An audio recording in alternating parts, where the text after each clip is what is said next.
Selanjutnya pengajian kitab Ihya akan membahas tentang amar ma'ruf nahi mungkar. Dalam penjelasan Imam Ghazali, ini saya kutip yang penjelasan yang praktis yang mudah kita pahami. Ternyata dalam menjalankan amar dan ma'ruf itu harus terukur.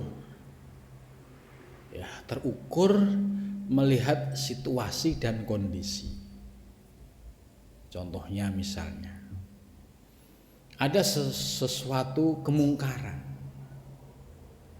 Kemudian dengan dasar ilmu amar ma'ruf nahi mungkar dia nekat menyampaikan soal amar ma'ruf nahi mungkar. Itu contoh misalnya. Ada orang sedang mabuk-mabukan,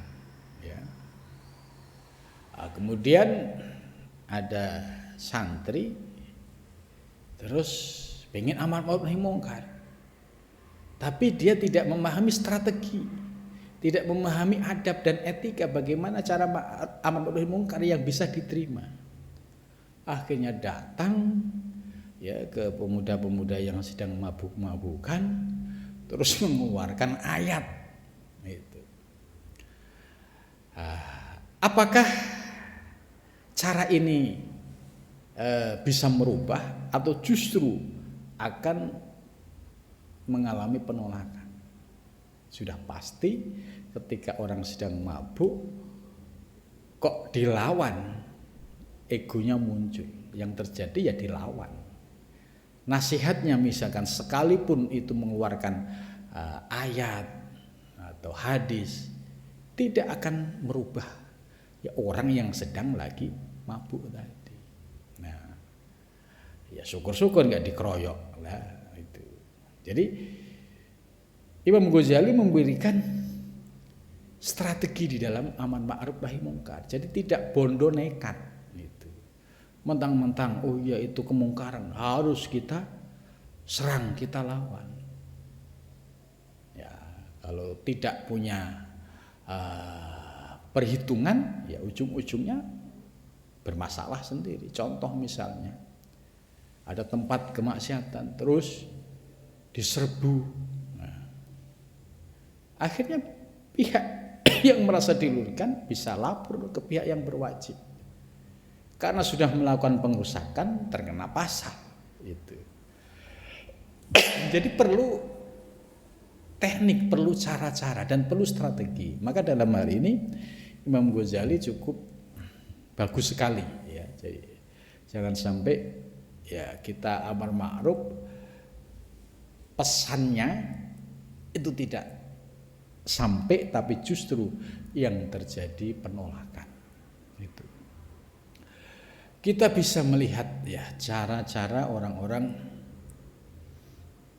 terdahulu para alim, orang-orang soleh di dalam menyadarkan orang-orang yang jatuh kepada kemaksiatan.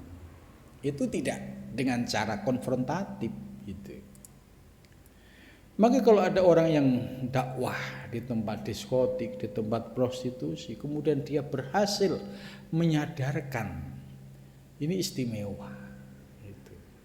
Tapi pasti ada tekniknya, tidak bisa dengan cara kekerasan, pasti akan dilawan. Dan juga munculnya akan antipati. Maka perlu pendekatan. Imam Ghazali sudah memberikan, yaitu ada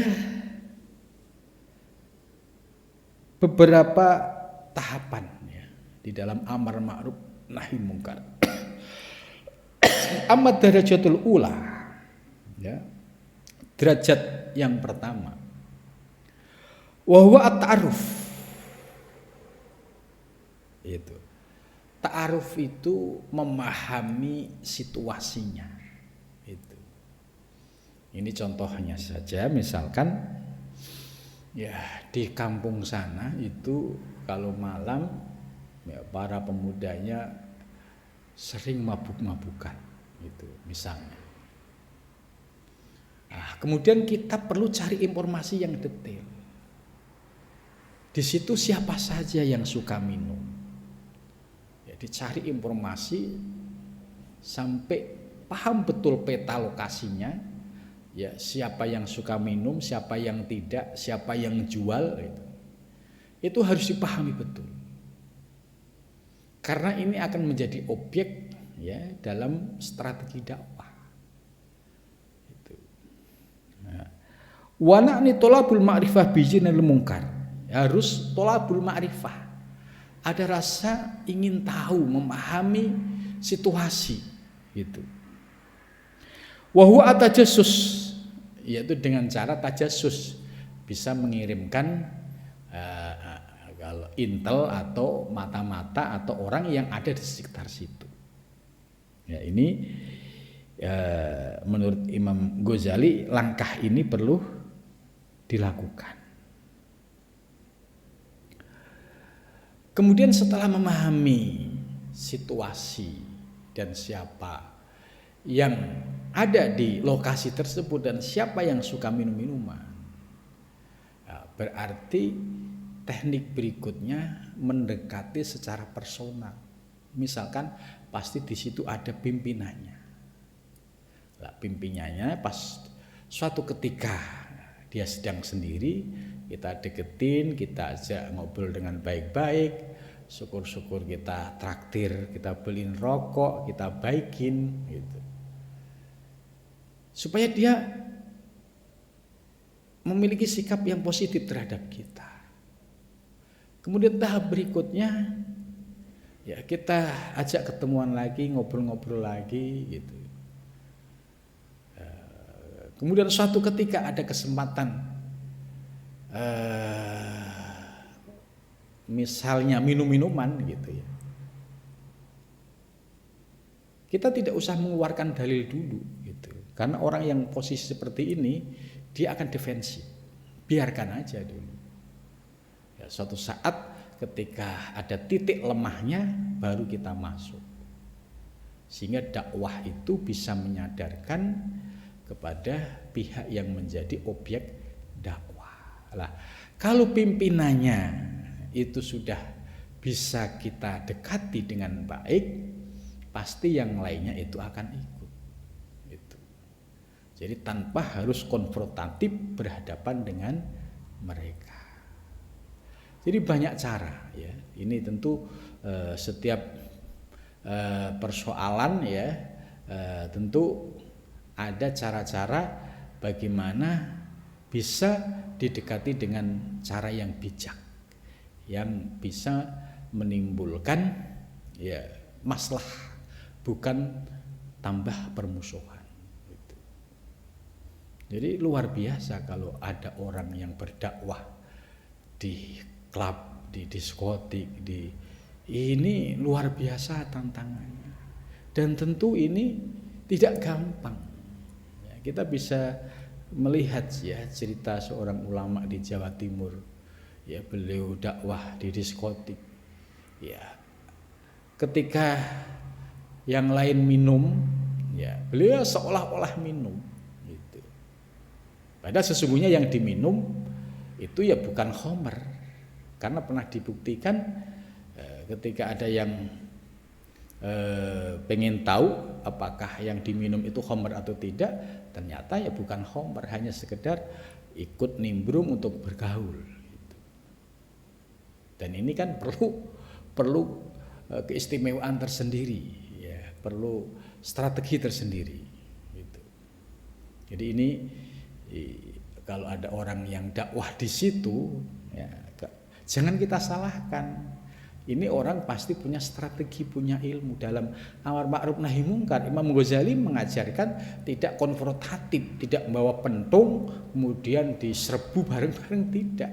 Itu justru gagal, akan menjadi perlawanan dan akan menjadi permusuhan. Dan juga nggak perlu mengeluarkan dalil ayat Quran hadis, gitu. Nggak perlu, karena pendekatan kepada orang-orang yang sedang posisi seperti itu yaitu pendekatan dari hati ke hati. Itu. Jadi ini Imam Ghazali sudah menyampaikan strategi soal itu. Jadi perlu at-ta'aruf tolabul ma'rifah bijiyan mungkar. memahami lokalitas atau peta ya, terkait tempat-tempat yang dijadikan sebagai tempat kemungkaran itu. Kemudian yang kedua, at-ta'rif. At-ta'rif itu memberikan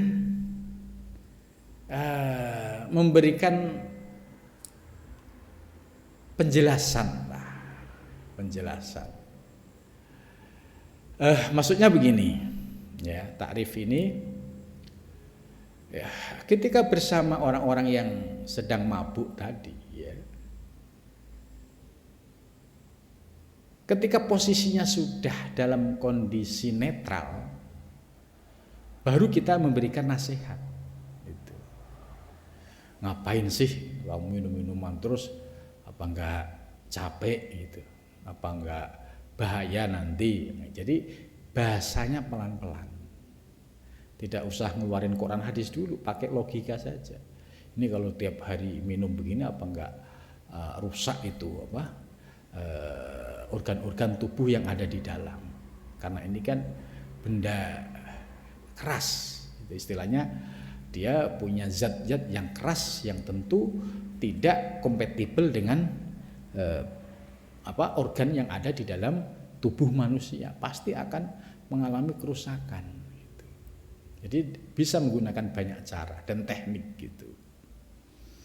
Ini at-ta'rif, memberikan penjelasan. Itu.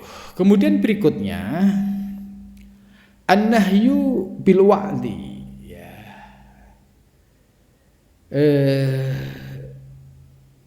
Melarang dengan mau itu wan nuski dan nasihat, wa tahwif billah dan memberikan penjelasan supaya takut kepada Allah. Itu masuk tahap berikutnya. Ya kalau bisa jangan minum lah gitu. Ganti ngopi lah gitu. Apa sih bedanya ngopi sama minum gitu. Jadi ini perlu dialog, perlu pendekatan. Dan terutama ketika menghadapi orang seperti ini ya harus punya modal traktir gitu. Karena dengan modal traktir lambat laun ya, karena dia merasa diperhatikan, dibaiki, itu lambat laun pasti nurut. Gitu. Apalagi diperhatikan dengan serius gitu. Itu pasti ya akan mudah memiliki dampak dia untuk ikut apa yang kita mau. Nah, setelah posisinya itu dia nurut ya, baru nasihat ilmu keluar ya. Ini kemudian daripada kamu minum nggak ada manfaatnya, itu justru nanti akan mengalami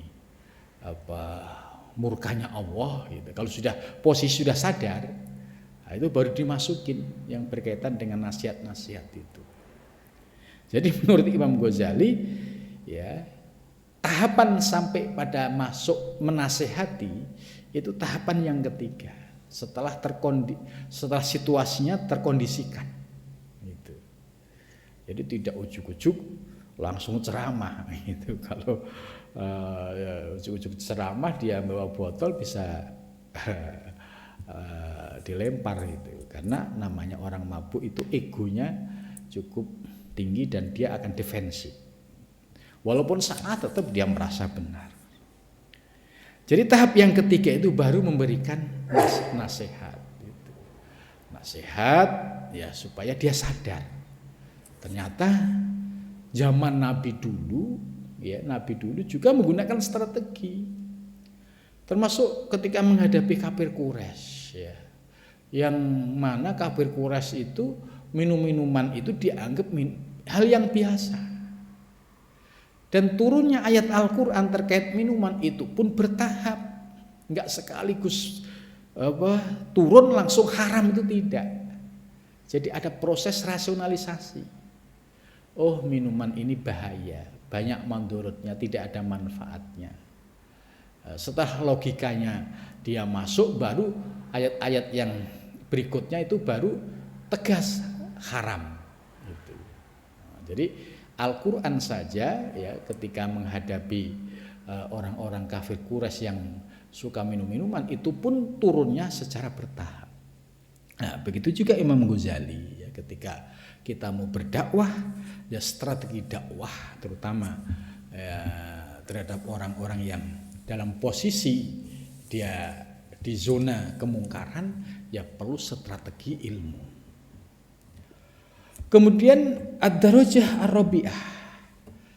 Ya, strategi atau derajat yang keempat. Nah, derajat yang keempat ini ketika posisi orang sudah nurut sama kita, gitu. Sudah nurut. Jadi kalau kita omongin dia nggak tersinggung, gitu. Nah, syukur-syukur dia sudah menjadi murid, gitu ya. Maka ketika posisinya dia sudah menjadi murid, nurut gitu. Nah, kemudian suatu ketika murid ini lupa ternyata minum lagi. Nah, ketika posisi minum lagi, menurut Imam Ghazali, teknik untuk menasihati orang yang posisinya seperti ini bisa dengan asyabu wa ta'nif bil qaul al-ghul bil, yaitu dengan kalimat yang keras ya seolah-olah marah gitu loh. Seolah-olah marah keras dengan sikap orang tersebut yang tadinya sudah nurut, sudah meninggalkan khamr kemudian mencoba minum lagi gitu. Jadi tunjukkan bahwa kita marah. Nah, tujuannya apa? Supaya mereka ngerti, oh iya ya. Beliau marah gitu. Pasti dia akan berpikir ulang, oh iya berarti saya salah. Gitu. Yaudah kalau gitu saya nggak minum lagi dah daripada beliau marah gitu. Apalagi sudah ada hubungan yang baik gitu. Jadi tampilan marah ini juga diperlukan, tapi ketika posisinya dia sudah istilahnya dalam dekapan kita gitu. Kalau posisi belum kenal belum apa dimarahin ya pasti ngelawan dia gitu. Tapi ketika posisinya sudah berada dalam dekapan kita, jadi marahnya ini marah yang positif supaya mereka tahu bahwa kalau kamu melakukan minum lagi saya nggak suka gitu. Supaya menjadi perhatian besok lagi dia tidak jatuh kepada kemaksiatan lagi. Kemudian selanjutnya yang kelima at-tahyiru bil yad. Kalau kok masih ngeyel gitu misalnya, ya sudah ambil botolnya aja dibuang gitu, supaya dia tidak minum.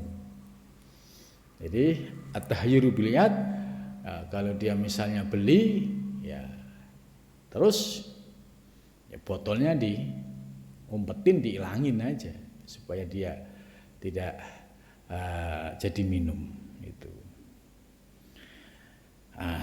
Atau juga misalkan botolnya dipecah gitu ya, biar tidak minum lagi, itu juga bisa. Wa iraqatil khamr wa khailir, ini misalkan khamrnya dibuang gitu. Ya. Jadi tahapan yang kelima ini sudah tahyirul bil yad. Tapi ya dengan catatan tadi kita sudah mengikuti tahapan-tahapan tadi. Jadi kalau ibarat orang tua ya, orang tua itu ya ada kalanya ya halus, ada kalanya harus tampil galak, harus ada kalanya marah gitu. Ini ada tahapannya, jadi tidak lantas semua dilakukan ya dengan tanpa perhitungan gitu. Kemudian selanjutnya yang keenam at-tahdid wa tahwif gitu.